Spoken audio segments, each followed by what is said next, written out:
ബാംഗ്ലൂരിൽ ഇന്ത്യയുടെ സൈനിക രഹസ്യങ്ങൾ ചോർത്തിയ പാക്ചാരം പിടിയിൽ സംഗീതാവങ്ങൾ ആഘോഷഭരിതമായി. പക്ഷെ സംഖ്യകളാകെ 3G ആയിപ്പോയി. സംഭവം എന്ന് വെച്ചാൽ പ്രതിയുടെ പേര് ദീപ്രാജ്. വല്ല കോയയോ മമ്മദോ ആവുമെന്ന് വിചാരിച്ചിട്ട് കണ്ണിലെണ്ണ വെച്ച് കാത്തുന്ന നമ്മൾ ഉള്ളി സൂര്യൻ ടീമും. പക്ഷെ പേര് ദീപ്രാജ്. അതിലും വലിയ സങ്കടം എന്താണെന്നറിയാം, മൂപ്പറ വീട് ഇവരെ സ്വന്തം യോഗിജിയില്ലേ, യോഗിജിന്റെ നാട് ഊപ്പി ഊമ്പി. അതാ അവസ്ഥ. ആ വാർത്തയൊന്ന് കേട്ടു നിങ്ങള്. പാകിസ്ഥാൻ ചാരൻ ബംഗളൂരുവിൽ അറസ്റ്റായി. പാകിസ്ഥാന് വേണ്ടി സൈനിക രഹസ്യങ്ങൾ ചോർത്തിയ ഭാരത് ഇലക്ട്രോണിക്സ് ജീവനക്കാരനായ ഉത്തർപ്രദേശ് സ്വദേശി ദീപ്രാജാണ് പിടിയിലായത്. മിലിറ്ററി ഇന്റലിജൻസും കർണാടക രഹസ്യാന്വേഷണ വിഭാഗവും സംയുക്തമായി നടത്തിയ അന്വേഷണത്തിലാണ് ഇയാൾ കുടുങ്ങിയത്. എന്താ പറ്റിയെന്നറിയില്ല. ഇതാകെ കാണിച്ചത് നമ്മളെ മാതൃഭൂമി ചാനലാണ്.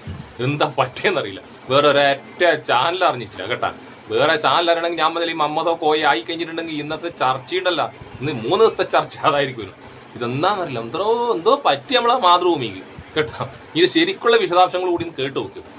പൊതുമേഖലാ സ്ഥാപനം പ്രത്യേകിച്ച് ഡിഫൻസുമായി ബന്ധപ്പെട്ട് പ്രവർത്തിക്കുന്ന ബെല്ലിൽ ഭാരത് ഇലക്ട്രോണിക്സ് ലിമിറ്റഡിലെ ജീവനക്കാരനാണ് ഈ ദീപ് രാജ് ചന്ദ്ര എന്നുള്ള വ്യക്തി. ഇദ്ദേഹം പ്രൊഡക്റ്റ് ഡെവലപ്മെന്റ് ആൻഡ് ഇന്നോവേഷൻ വിഭാഗത്തിലെ ജീവനക്കാരനാണ്. ഏതായാലും ഇതുമായി ബന്ധപ്പെട്ട് നിരവധി രഹസ്യങ്ങൾ, പ്രതിരോധ സംബന്ധമായിട്ടുള്ള രഹസ്യങ്ങൾ ചോർത്തി നൽകി എന്നുള്ളതാണ് ഇയാൾക്കെതിരെയുള്ള കണ്ടെത്തൽ. ഇതിനെ തുടർന്ന് കഴിഞ്ഞ കുറേ ദിവസങ്ങളായി ഇയാൾ മിലിറ്ററി ഇന്റലിജൻസിന്റെയും കർണാടക രഹസ്യാന്വേഷണ വിഭാഗത്തിന്റെയും നിരീക്ഷണത്തിലായിരുന്നു. തുടർന്നാണ് കഴിഞ്ഞ ദിവസം ഇയാളെ പിടികൂടിയത്. ഏതായാലും ഇയാൾ കഴിഞ്ഞ കുറേ കാലമായി ഈ ബെല്ലിൽ ജീവനക്കാരനാണ്. മത്തിക്കരയിൽ ഈ യശ്വന്ത്പുരയ്ക്ക് സമീപമുള്ള മത്തിക്കരയിൽ താമസക്കാരനുമാണ്.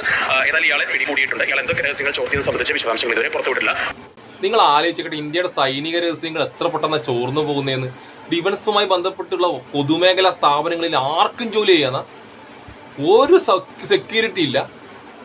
ആലോചിച്ചിട്ട് ഇതുണ്ടല്ല, സംഖ്യയാണ്, വേറെ ഒന്നുമല്ല. ഇതിനകത്ത് വേറെ ഹിന്ദുവെന്നോ മുസ്ലിമെന്നോ ക്രിസ്ത്യാനിന്നോ പറഞ്ഞ ഒരു സനാതന ധർമ്മം പാലിച്ച് ജീവിക്കുന്ന ഹിന്ദുവിനൊന്നും രാജ്യദ്രോഹം ചെയ്യാൻ കഴിയില്ല. ഒരു ഇന്ത്യൻ മുസ്ലിമിനാവില്ല, ഇന്ത്യൻ ക്രിസ്ത്യാനിക്കാവില്ല, സംഘിക്കാവും. കാരണം ചാണകം തിന്ന് നടക്കുന്ന സംഖ്യകളാണല്ല. നിങ്ങൾ അടുത്ത കാലത്ത് പിടിച്ച് നോക്കിയിട്ട് എല്ലാ സംഖ്യകളാവും.